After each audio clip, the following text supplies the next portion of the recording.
أعوذ بالله من الشيطان الرجيم. بسم الله الرحمن الرحيم. إذا زلزلت الأرض زلزالها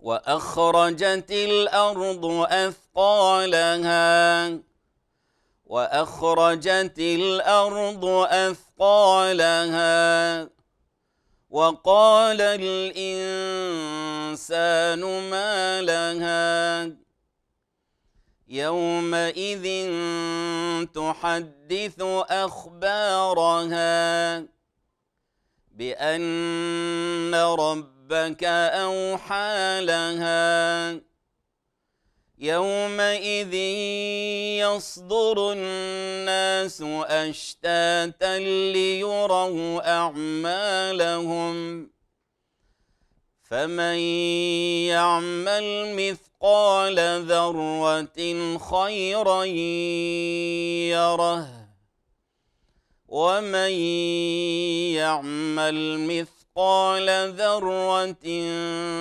شرا يره.